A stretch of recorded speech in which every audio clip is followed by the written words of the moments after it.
Alors aujourd'hui, on va vous parler de la configuration de l'oxybolt, dit concentrateur d'oxygène, et la gazeuse VME de chez Matrix. Alors, il y a un entretien effectué sur l'oxybox au niveau du filtre, petit filtre à poussière.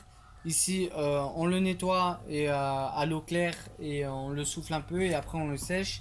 Et ensuite, hop, à l'intérieur de l'oxybox, vous avez une petite cartouche aussi avec des alvéoles au départ qui sont blanches et deviennent jaunes au fil du temps. Voilà, donc au moment où elles sont jaunes, il est préférable de changer la petite cartouche. Alors, pré-réglage à faire, c'est d'abord il faut régler ici, au niveau de la demande de votre patient, si vous mettez 3 litres, 2 litres, peu importe. Et ensuite, on vient peaufiner le réglage bien plus précis sur la gazeuse. Donc voilà.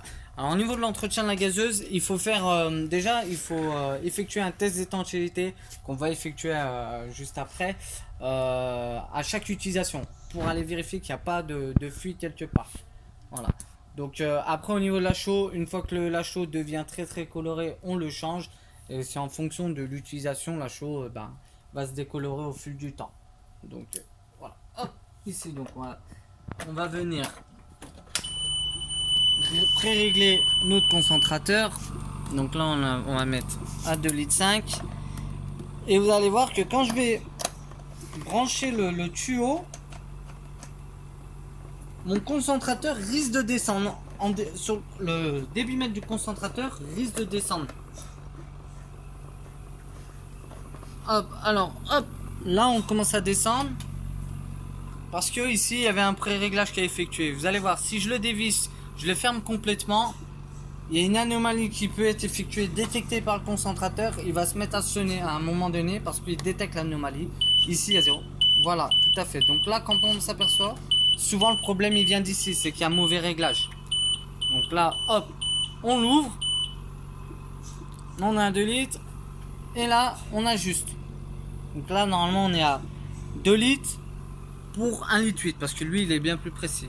Nous, on va faire automatiquement là, pour aller un peu plus vite dans notre test d'étanchéité, on va augmenter la capacité ici. Donc là, on s'aperçoit que ça bouge pas quand je l'augmente et il va bouger quand je vais venir ici.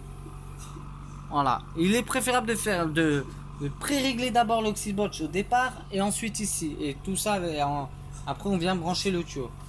Donc une fois qu'on est ici, nous pour faire le test d'étanchéité, on a prédécoupé notre tuyau et on va passer en direct.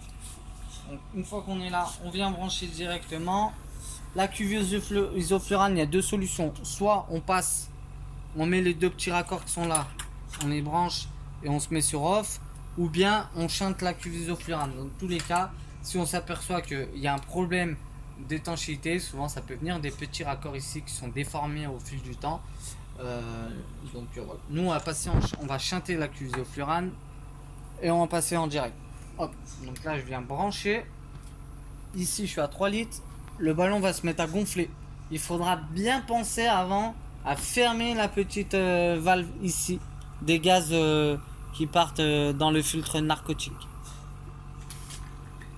Alors une fois qu'on est là, on voit, hop, le manomètre il nous indique une valeur. À 40 on va bloquer, donc je coupe mon concentrateur parce que sinon on va se mettre à biper. Et je viens fermer le circuit d'air.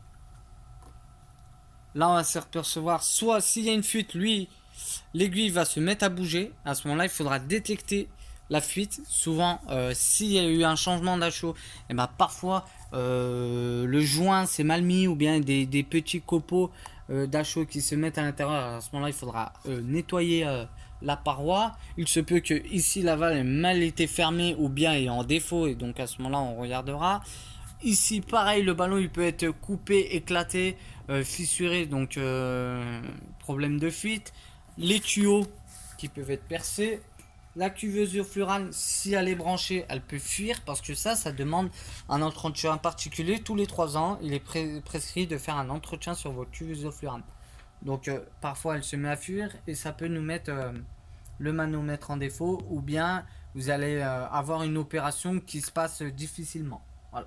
Donc une fois qu'on s'est aperçu, là on a une étanchéité qui est pratiquement parfaite, même parfaite, parce que le manomètre n'a pas bougé depuis tout à l'heure. Donc voilà. Donc au niveau de l'entretien, c'est ça. Au niveau du test d'étanchéité, c'est ça. On verra pour plus tard, je ferai une vidéo sur la VMS. La VMS, c'est pratiquement pareil, on va dire, dans l'ensemble. Le circuit, sauf qu'il y a une valve en plus et d'autres accessoires. La cuve ne se présente pas de la même façon. Voilà. Donc ça, c'était pour le test d'étanchéité pour la VME.